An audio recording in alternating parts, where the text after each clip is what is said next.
Oh man, I think it shrank in the wash. Hello and welcome to a very overdue review of the Studio Series Bumblebee movie RC. Now, I do apologize for the lapse in video since my Cosmos review went through a really bad breakup and things have not been good, so I'm going to try to get this review out, and enough about that. And the skit at the beginning was completely ad-libbed. I had nothing planned for that. But anyways, here we have RC in her kind of motorcycle trike mode because she does have two wheels in the back. And it's not a bad looking mode. You can see some tailpipes there at the back. They are kind of uneven because one of my arms does not want to tab in all that well. You can see the double wheels up front.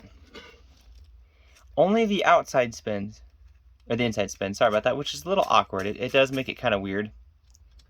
And on the back, you do just have these little wheels. So she doesn't roll as much as she should. She more or less slides because the front wheels don't really rotate. And you can kind of see her chest there and kind of a large gaping hole. One interesting thing is like this little cockpit section. You can open this.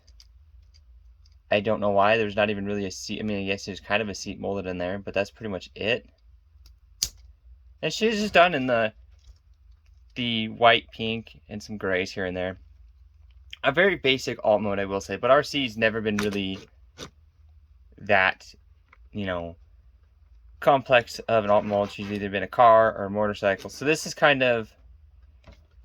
it's kind of my least favorite alt mode for her because it feels like it's trying to be too much on the nose.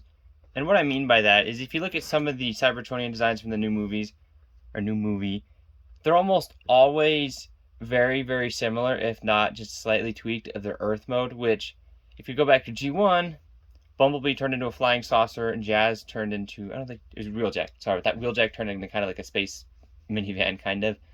That was a nice change up because it was different enough from their Earth modes that it felt unique. Well, these ones, we know RC is either going to be a car or a motorcycle. So this is kind of, to me personally, it's kind of boring. She's basically going from a Cybertronian motorcycle to basically an Earth motorcycle, if you think about it that way. And there's not a whole lot of depth there. But anyways, moving on from that kind of rant, you can see, getting closer on the details, not a whole lot is exposed. A lot of it is just robot mode detail. You kind of see her hands peeking out there, her waist, her legs. So there's not a whole lot to this figure. There's not a whole lot of detail that's really revealed in vehicle mode. And what I mean by that, sometimes there's extra detailing, of course, but got little paint spots right there. And my window, I don't know how well it's coming off. That is how it came out of the package. It was severely beat up, and there is a large white scrape straight down there. But anyways, she's also this is something I want to talk about. These figures are 25 to 30 bucks, and they are small. And I do mean small. I'll bring in NECA Gizmo, who is only, I think, like 4 inches tall? Something like that. He's almost the same size as RC. Now, again, that is because he's a 7-inch scale. But this figure was the same price as this NECA Ultimate Gizmo. And another thing to bring in is I knocked things over.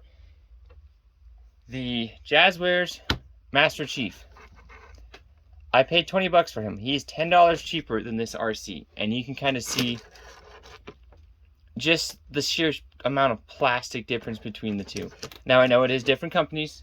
And Hasbro the prices have been on the rise and their products have kind of taken a dip for me. So anyways, we're going to get into the figure now. We're going to remove the guns for transformation. I do apologize, this is going to be a quick review. And you want to just take these side skirts here and pop them up. Mine are very loose on this ball joint, but you just pop them up, they're tabbed in there, and the arms, make sure it's in frame, tabbed in there, and the arms tab up. Just get them out of the way the best you can. Take the other side. Some things on this figure tab in wonderfully, and sometimes they literally don't even tab in at all. But you want to come to the front, untab the legs if they haven't already. They just tab in right there with those two little notches. Swing that down, and then you basically want to grab her waist, rotate it, and that kind of fills up the front. These do not tab in all that well. These wheels, they do just split apart fairly easily. And then, if I can remember how to do this, you basically just want to grab the wheel, swing it out, and I believe you rotate it. Come on. Yep. You just grab the wheel, rotate it down, and then it's going to kind of click in. It doesn't really click into place, but it has a spot where it stops. And then you basically fold it in. And there's one foot. Do it better on the other side. Bring it out, and then bring it. Sometimes this figure is really tight in certain areas, and I'll get into that more in a minute. You want to bring that down.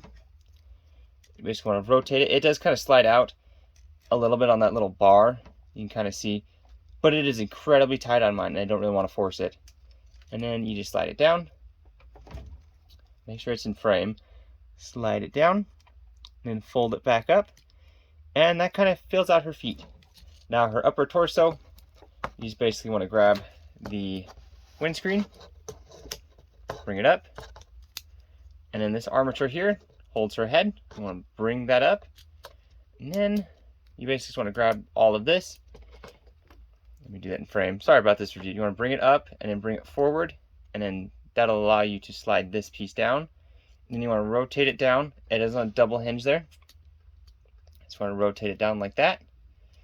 Bring this in, bring her head down. It should clip into place. Close that back piece up. I just like to take these and just rotate them back. Then take her arms.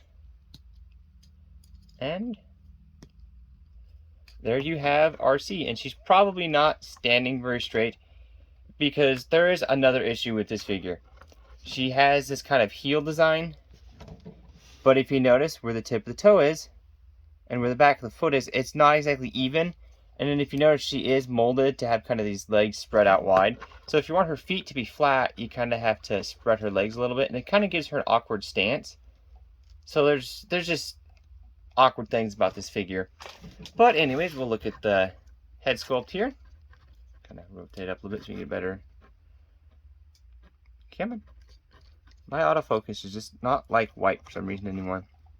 But you can see a very G1-ish Arcee head. You get some pink on the side there. The eyes are painted in silver. You get the little triangle on her head. You get a little antenna. Again, not a whole lot of detail really revealed other than this white stripe on her waist. Because everything else is pretty much visible in robot mode except for her elbows. So that's another thing with this figure, is it's very bland. It got the same issues that the Studio Series Revenge of the Fallen Satellite Soundwave has, where it's very...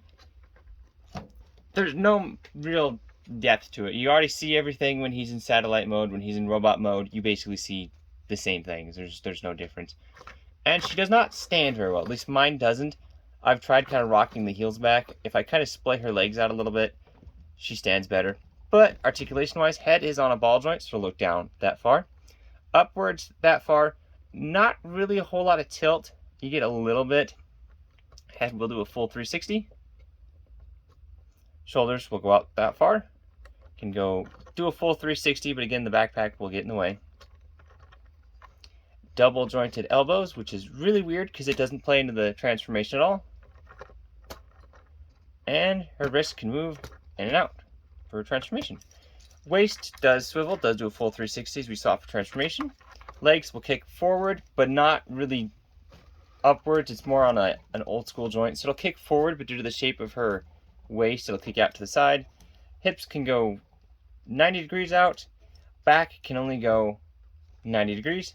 Knees can only go 90, and there's articulation in the foot, but it is more or less for transformation. Also, her legs do, if I can find out which part it is, they do untab right here for whatever reason. It's not for transformation or anything. I don't know what it's for, unless it's just to kind of give her like wheel feet, like side swipe, but it's not in the instructions.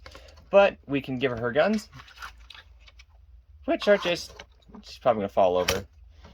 They're okay. They're just molded in this kind of brownish gray plastic.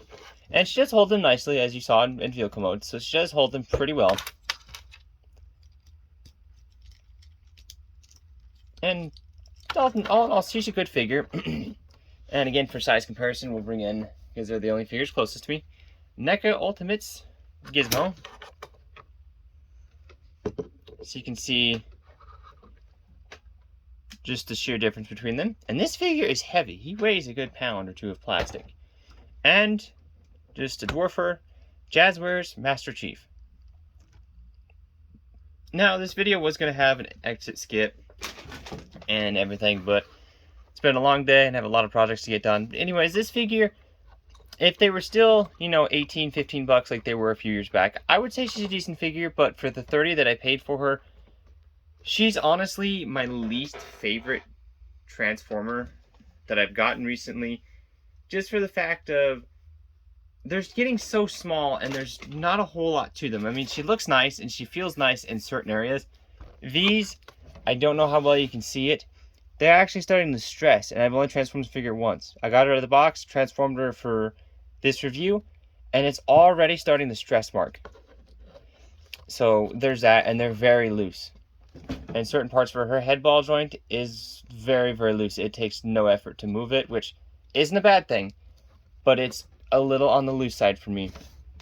And this figure, with the rising prices, I don't think I'm going to continue buying Transformers. As soon as my Beast Wars shelf is complete, I'm axing the Transformers. But anyways, let me know what you think of this figure. Let me know what you think of the movie Bumblebee. And I will catch you folks next time, hopefully with another review. I'm finally starting to get my pre-orders in, and I finally found some figures I want to review. But till next time, like, comment, and subscribe if you would like to.